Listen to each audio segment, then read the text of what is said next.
Wajalo je Melele go ikijen mwil. Enroll United Arkansas Sport Network, Department yon Behavioral Health. Katabar yo rein dengan tugo Melele behavior at mwil. Imchino ya kada waween jela charbale wan. Mwil chuan waween and chuan armej magadu yimuwa. Manchet waween bo. Yimul jiban kwalo waween and wa. Wan jango ngai chuan armej yitpa. Chuan men yakada yim ko jepten. Kaman kajago enan meno e pukchigin. Mulio am e jetun imet kwalo kaya kajak tipyam. E chala ko dak ngai ko jilo chuan kaulalo yim ko jilamut. Kaulalo yo e meno e pukchigin. Yim mulio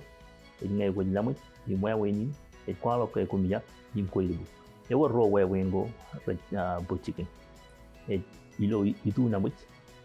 external yim itu loa internal. Internal at engja ko red itokjen ditulua e jenwet kwali makat manana ka engja ke am external at engja ke am yime ditokjen itu namujin en punyum red kwalo enwatin nge e chukota pelagum armej ainigin imokotak en mejototo chetien mulir e kwalo ke chetien engja ko rejitok jen tu loa internal agi du namut external man wan jangop ngai ko jeng jage am kole yim ko lo chuan village bangai eng jage ag mulum et kwalo ko marom bangai kia eng jage wa itu loa et kwalo am kole eng jage wa itu lu et kwalo ko lo chuan village yim mulimo et kwalo ko bangai kia lemelan jiban chuan armej ngai mulir e kwalo ke recem monone kaga cecep tap chala tayo e jing jage kia tang jage ko rebero ar pile einwot bulene wor yo e kaga jol chang ngai chuan armej jing lamoje aga e wor bat eng jage ko cecep marong cha elu ko nawrok etale ngor an chuan armej wino e eng jage yo chamarong cep loy taini e kwalo kan e ngor yo ka koir awar ka wata kinen bunjin ben lojin chuan e matai chuan yan mena ko elaban chelet an mijro euran nan wi wata mai e kwalo kwa rilu ma ponono yim chedian waween e maron chapot sigin karga an mijo e chemaron kwalo a kwalo tayo e bur par chuan yan ngi jage ko me ro chabalikar e yo wata kin mijo to ron chuan ari ta jiban ko e karngani ta chedian kata mena ko ngan an mijingi ela bukan menego kacojo ke ni bagagi ewrege waween go rebin menego ekile marong ke kamane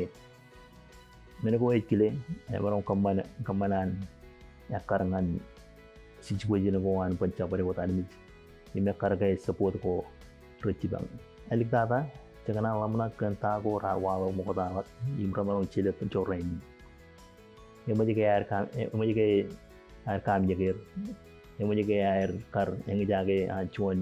yo jiten boro cakoi chen nurin ak menin nur go nijir e warga waween go recep recpok cigin ilo nur go air ni me kaman ber ren wota en wo cebel ak wota kan cigin cigu all mila lagi ren go nawruk ngai ko kacem lale ta yo eta ke jualan mi je kaman mulin ewar cilu menego komarong etali im cengan cibang cuan hari mijo kuat kaya kage ni media igu cibang igu cien mul keng kajuan ele melale waktain mul kacing uliala elap melele nganyo itu jam kilo cerbalin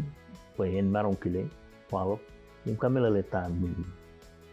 keng karu kaduaj melele ko igu cien ta uko karwal mo nalak jen an kaman mudin ak ngi jage yo an mungkin kajidu pag melele ko ikijen ignore yo an ani pelagin yi waween ko rar palo ngane yi memarong chelet muni menin melele ko ikijen muni ito jen behavioral health department yo an Arkansas Sport Network atama ke presentation ini jiban kumit ne ko jay ko jiban melele joje men enanto ko mol injaram